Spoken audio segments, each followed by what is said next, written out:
Hello you, welcome. J'espère que vous allez bien. Comme vous le voyez, on ne veut toujours pas me rendre ma voix et je dois faire avec, même si j'avoue que ça s'améliore, je trouve le temps très long. Alors, il y a quelques semaines, on va dire, je ne sais plus combien de temps exactement, excusez-moi, je suis la poussière. Je vous ai fait une vidéo pour vous présenter la nouvelle taxe. C'était pour le 1er juillet, donc aux alentours au début du mois, pour vous présenter cette nouvelle horrible taxe de 3 € par catégorie d'articles, pas par article, que l'Europe a eu l'idée de génie de mettre en place. Mais j'ai eu énormément de réactions, de questions, de remarques, de points de vue. Merci à tous pour vos retours, mais je me suis dit qu'il serait intéressant de vous faire un retour et de développer certains points que j'ai abordés dans la vidéo. Je vais donc vous apporter des précisions et en même temps aller vous dire quelques informations que j'ai récoltées et vous montrer une idée que j'ai eue pour essayer de minimiser cette taxe au maximum. On est d'accord, cette taxe est injuste, cette taxe est complètement inacceptable et je ne comprends pas pourquoi il n'y a pas encore eu de réaction au niveau européen des consommateurs pour s'élever contre cette taxe et dire que trop, c'est trop. On est en droit de le dire. On est, je crois, unanimement d'accord pour dire que ce n'est pas acceptable. Et soit dit en passant, il y a quand même beaucoup de gens qui sont aussi consommateurs, clients sur ces plateformes d'achat, y compris des gens qui ont des commerces de proximité. Donc, si vous voulez, tout le monde est concerné. Eux, ils en sont également d'une certaine façon la victime. Mais moi, je pense que c'est un peu réducteur de penser que simplement le fait qu'on ait recours à des plateformes met en danger le commerce. Alors attention, bien sûr que ça a un impact. On ne peut pas faire comme si cela n'existait pas. Après, il y a le problème de l'Europe. C'est un vaste sujet. C'est un sujet effectivement éminemment politique. Tout le monde, certains ont donné des avis parfois très violents, très véhéments. L'objectif de cette vidéo et de ma chaîne, c'est la bienveillance. On peut ne pas être d'accord avec quelque chose, on peut exprimer son désaccord, mais il faut quand même rester bienveillant, c'est important. L'Europe a été créée pour certaines raisons qui étaient très bonnes. L'usage qu'on en a fait au cours de ces 70 dernières années n'est peut-être pas optimum. Il y a du bon, il y a du moins bon, c'est comme tout, mais les choses ne sont jamais binaires, noir ou blanc. Il y a beaucoup de nuances de gris. Il y a aussi des choses qui ne nous conviennent pas et c'est normal. Et il y a aussi des situations qui font qu'on évolue. Mais là, vraiment, cette taxe, je crois que c'est le pompon. Alors, les grandes plateformes d'achat qui sont AliExpress, Shein, Temu ont pour l'instant des attitudes relativement différentes au niveau de cette taxe. Shein, a priori, a pris le chemin d'inclure la taxe dans les articles. Alors, quel avantage, quel inconvénient? L'inconvénient, c'est que les prix ont monté pour certains articles, étant donné que maintenant, on inclut la taxe. Et je dirais qu'à chaque fois qu'on achète un article, on paye la taxe. Ce qui est en fait une hérésie, dans le sens où la taxe n'est pas prévue comme ça. Mais je vais vous expliquer un petit peu plus tard après. AliExpress, eux, refacturent la taxe. Pareil, comme Temu. Temu refacture la taxe. Maintenant, je vais vous faire un petit rappel. Non, non, non. La taxe n'est pas de 3 € hors taxe par article. Elle est de 3 € par catégorie d'articles. Et c'est là tout le problème. Je vous donnerai un exemple chiffré après que je vous présenterai, qui vous permettra de concrétiser tout ça. Le problème, c'est que chaque article est catégorisé et qu'en fait, ou le vendeur ou la plateforme ont des catégories.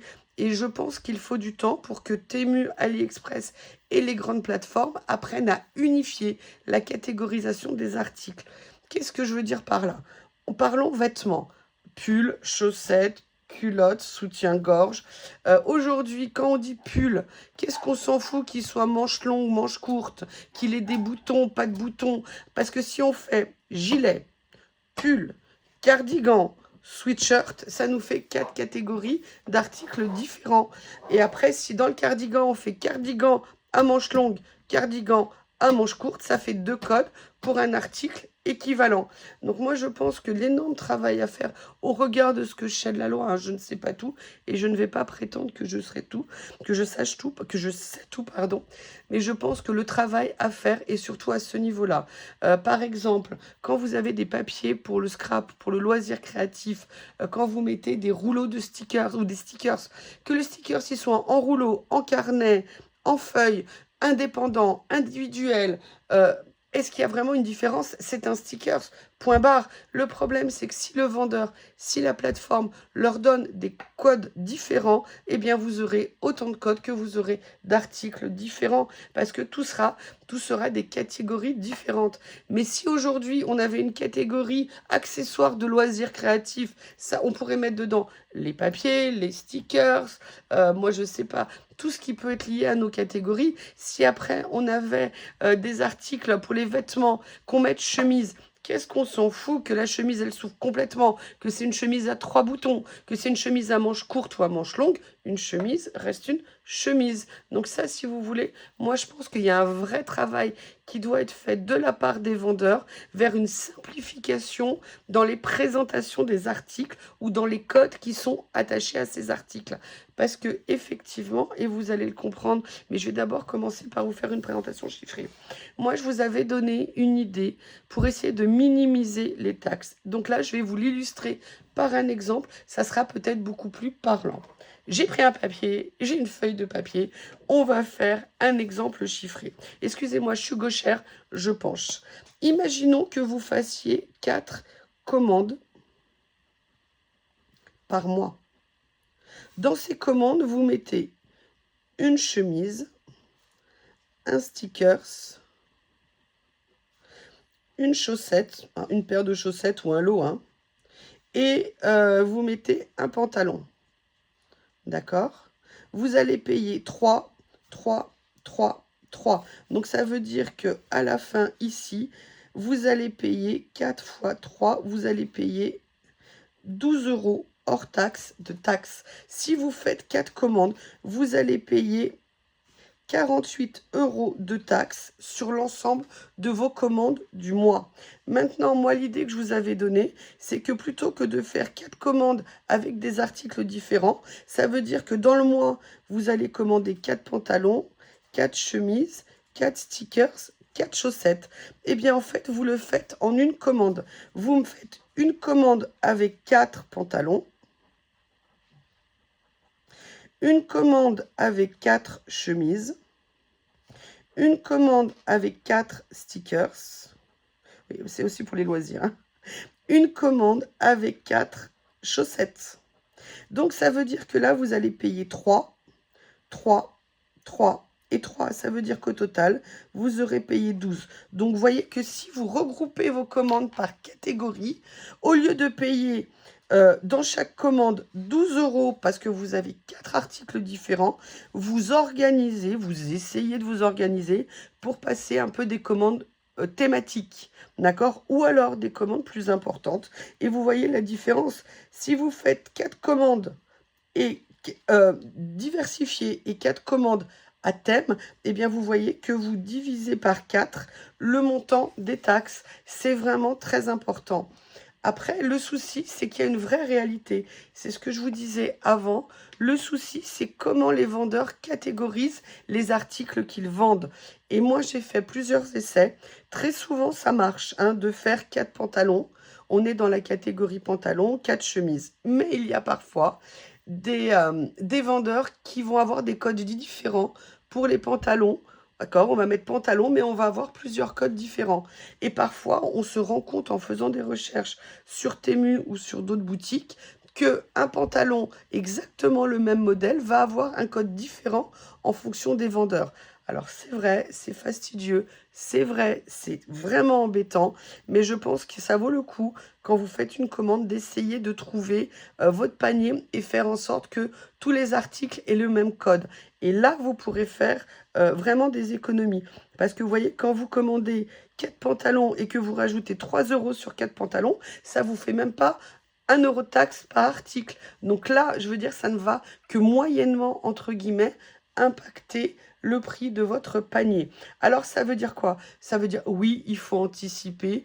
Oui, ça veut dire qu'il faut changer notre façon de commander, c'est-à-dire les commandes impulsives, vous savez, les commandes au milieu de la nuit, parce qu'on a besoin de se faire du bien. Globalement, ce qu'on est en train de nous dire, c'est qu'on n'a plus le droit de faire ça, hein, ou que si on veut, eh ben, il y a un prix à payer. Moi, ce que j'ai envie de dire à tous ces personnes qui ont fait cette loi, c'est que nos soupapes de sécurité qui parfois nous font du bien, comme moi je vous l'ai dit, au moment du Covid, je bossais énormément, même si j'étais pas dans le médical, et ben de passer des commandes la nuit et de recevoir des colis, moi ça m'a fait du bien, ça m'a vraiment soulagé de la pression qu'on avait tous dans nos boulots. Et bien globalement, on est en train de nous dire que maintenant, on peut plus avoir ça.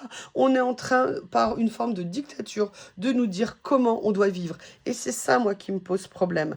Si vous voulez qu'on nous dise que la société, pas tuer, pas faire de mal, aider autrui, c'est les bases de la vie en société, mais qu'on nous dise aujourd'hui, ah non, non, non, hein, t'as plus le droit de commander ci, t'as plus le droit de commander ça, parce que sinon tu vas payer, tu vas payer, tu vas payer. Alors bien sûr, c'est réducteur.